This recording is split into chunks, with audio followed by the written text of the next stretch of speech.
Nagsimula ang movie noong 1975 sa isang bahay ampunan sa Spain, at makikita natin si Laura na nakikipaglaro sa kanyang mga kaibigan, at makalipas ng ilang mga taon ay may umampon na kay Laura, at makikita natin ang isang eksena makalipas ang 30 years kung saan ay nagkaroon na siya ng asawa, at kasama nila ang kanilang anak na si Simon. At kamakailan ay binili ni Laura ang bahay ampunan na iyon, dahil gusto niyang gawin ito gaya ng dati at umampon ng mga bata upang maalagaan. Ilang araw ay lumipat na sila dito, at habang nagpapiano sila Laura ay biglang dumating si Simon, at sinabi nito sa kanila ang tungkol sa kanyang dalawang mga kaibigan na siya lang ang nakakakita. Hindi na nila pinansin si Simon dahil isang bata lang ito. Kinabukasan ay ipinakita ni Laura kay Simon ang isang kuweba sa dalampasigan. Pagkatapos ay pumasok si Simon upang tingnan ang loob ng kuweba. Hindi na lumabas si Simon kaya't pumasok na si Laura upang hanapin ito sa loob, at nakita niyang mag-isa lang ito sa loob at tila may kinakausap itong hindi nakikita.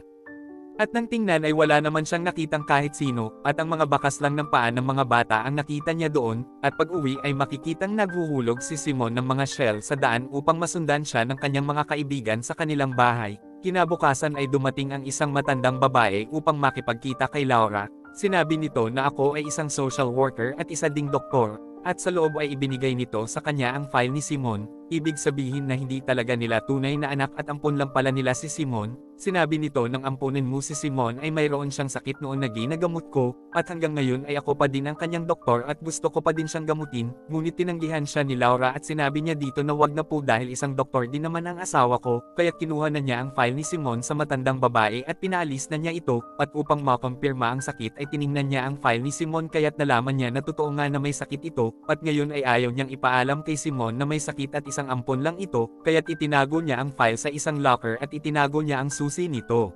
Kinagabihan ay nakarinig ng malakas na ingay si Laura sa labas kaya't tiningnan niya ito, at nakita niya sa loob ang matandang babae na parang may hinahanap na napaka-importante. Natakot si Laura kaya't agad niyang ginising ang kanyang asawa upang sabihin ang tungkol dito, at pagpunta nila doon ay nakaalis na ang matandang babae. Kinabukasan pagbukas ni Laura ng kanilang pinto ay nakita niya ang mga nagkalat na mga shell sa labas, at ito ang mga shell na inihulog ni Simon. Pagkatapos ay sinabi sa kanya ni Simon na may 6 akong mga kaibigan na hindi nakikita, at malapit na din akong maging isang invisible dahil sasama na ako sa kanila. Nakaramdam ng kakaiba si Laura, at pagkatapos ay nakita niya ang drawing ni Simon ng 6 na mga kaibigan nito na mga hindi nakikita, at ang isa sa mga ito ay nakasuot ng isang maskara, at lahat sila ay may hawak sa kanilang mga kamay, kaya tinanong niya si Simon kung ano nga ba ang hawak ng mga ito. Sinabi ni Simon na ninanakaw nila ang mga gamit ng mga tao at itinatago nila ang mga ito.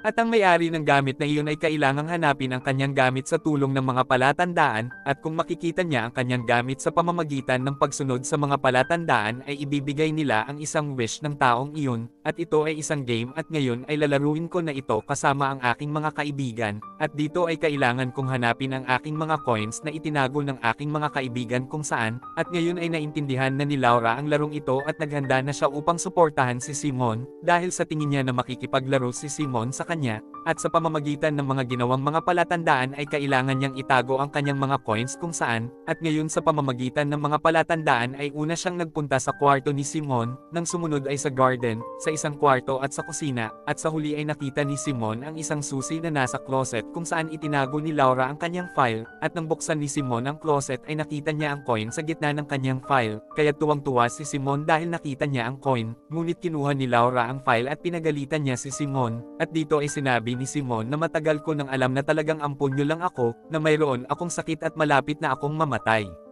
Sobrang nagalit si Laura kaya't sinabi niya kay Simon na sinong nagsabi sa'yo niyan. Sinabi ni Simon na si Thomas ang kanyang kaibigang hindi nakikita na nakamaskara, kaya talagang nagulat si Laura sa kanyang narinig. Kinabukasan ay nagkaroon ng isang party si Laura para sa mga bata na kanyang mga aampunin, at nang tawagin niya si Simon upang pumunta sa party ay tumanggi ito at sinabing kailangan nating pumunta sa bahay nila Thomas. Ngunit sinabi ni Laura na hindi tayo pwedeng pumunta anak dahil may party tayo dito. At pagkatapos ay nagtalo silang dalawa tungkol dito, at dahil naging matigas ang ulo ni Simon ay sinampal niya ito. Nalungkot si Laura at nasaktan si Simon at nilayasan niya ito, at ilang sandali nang hanapin niya ito ay hindi na niya ito makita, pagkatapos ay nakita niya ang isang batang lalaki na nakamaskara na kagaya ng nasa drawing ni Simon, kaya't naisip niya na baka si Thomas ito, at nang tanggalin niya ang maskara ay bigla siyang itinulak nito sa banyo, kaya't naipit ang kanyang isang kamay, at biglang dumating ang kanyang asawa nang marinig nito ang kanyang pagsigaw, at pagkalabas ay hindi pa din niya makita si Simon kahit saan, at nagpunta din siya sa tabing dagat at nang makita niya si Simon sa kuweba ay lumusong siya sa tubig, at iniligtas siya ng kanyang asawa bago pa man siya malunod.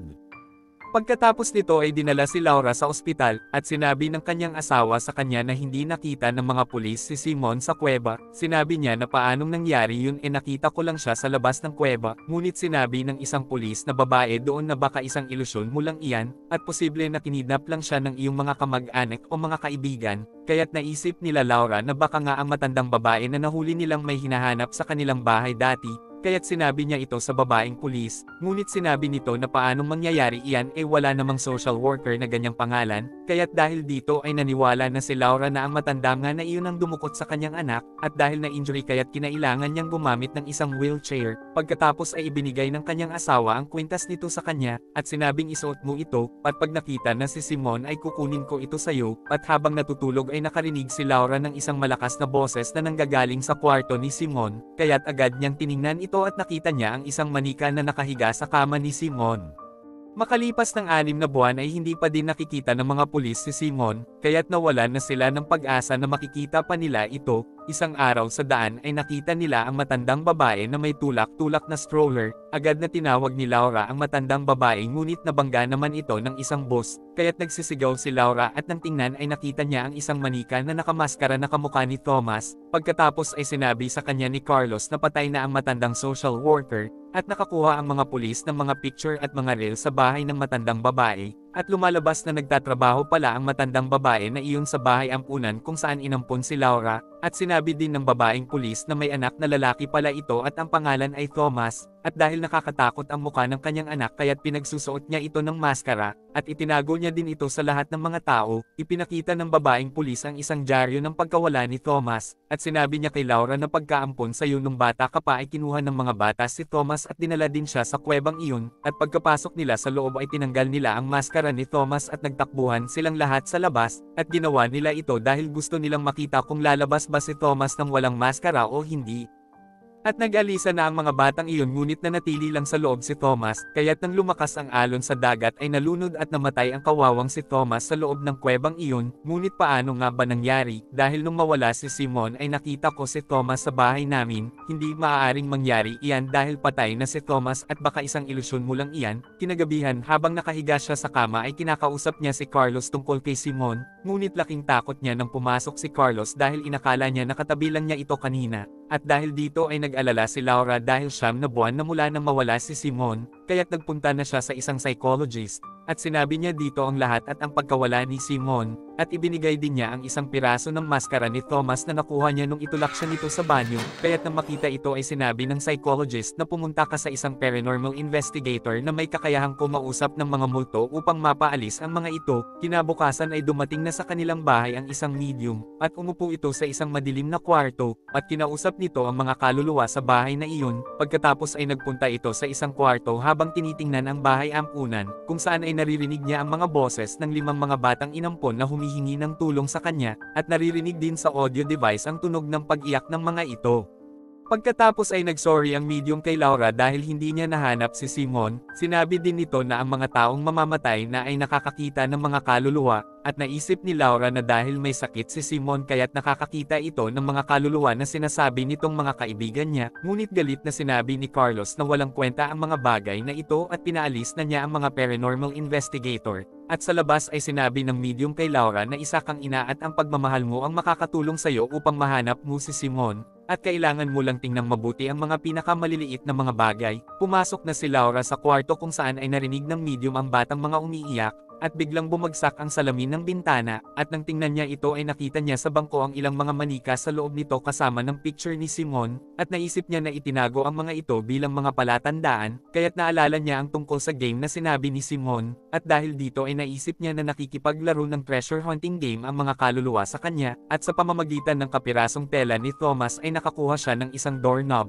at nang maghanap ay wala siyang nakitang kahit anong pinto sa buong bahay na walang doorknob, kaya't nagpunta siya sa bodega at nakita niya doon ang locket ng matandang social worker.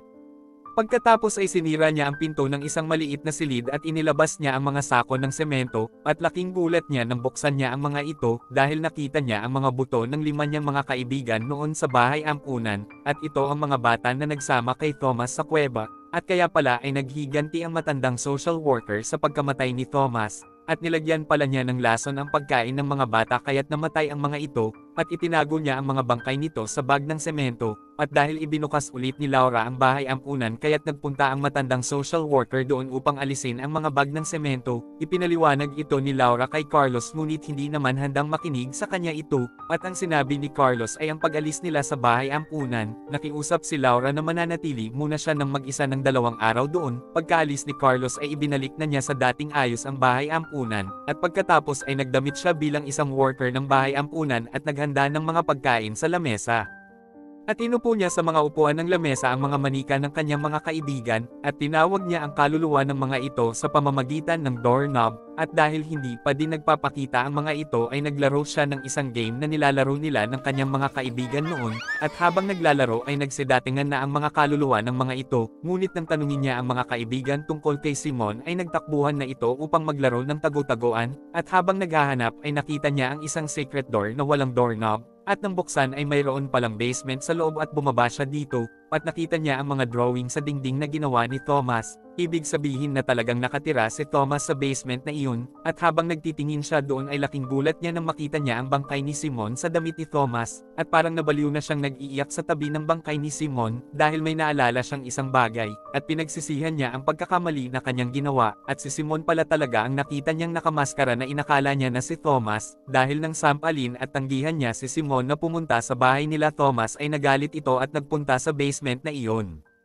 Kaya pala kahit hanapin nilang lahat ay hindi nila makita ito kahit saan, at ang pagkakamaling ginawa ni Laura ay nang tingnan niya ang maliit na kwartong iyon ay hindi niya alam na may secret basement pala doon, at hindi niya pinansin ang malaking tubo na nahulog na humarang sa pinto ng basement, kaya't nang dahil dito ay hindi na nakalabas ang kawawang si Simon, at ang narinig niyang malakas na ingay pagka-uwi niya galing ng ospital ay si Simon pala talaga iyon na gustong makalabas, at dahil sa pagkakadulas kaya't nahulog ito sa basement at nabali ang leeg nito at namatay. Pagkatapos ay dinala ni Laura ang bangkay ni Simon sa kanyang kwarto, at pagkatapos ay uminom na siya ng mga gamot ibig sabihin na binawi na niya ang kanyang sariling buhay. Ilang sandali ay makikita na natin si Laura sa mundo ng mga kaluluwa, at tuwang-tuwa na inakap niya si Simon at nandoon din ang kaluluwa ni Thomas at ang kaluluwa ng iba pang mga bata, at ang gabing iyon ay ang gabi na nakita na ni Simon ang mga coins sa treasure hunt game, ibig sabihin na pagkatapos niyang mamatay ay kailangang mamatay na din kaagad ni Laura, upang maalagaan niya sila Simon at ang iba pang mga bata. Pagkatapos ay makikita natin si Carlos na naglibing kila Laura, Simon, Thomas at iba pang mga bata sa harapan ng bahay ampunan, at pagpasok niya sa loob ay nakuha niya ang kwintas na ibinigay niya dati kay Laura na sinabi niya na kukuhanin ko ulit ito sayo kapag nakita na ang ating anak, at pagkatapos ay kusang bumukas ang pinto ng bahay ampunan, at makikitang naging masaya na si Carlos dahil sa wakas ay nakita na ni Laura si Simon. At dito na po nagtatapos ang ating movie. Mag-subscribe ka na po Lods para sa magagandang mga movie na katulad nito. Maraming salamat po sa iyong panunood at pagsuporta. Ingat po palagi Lods. God bless.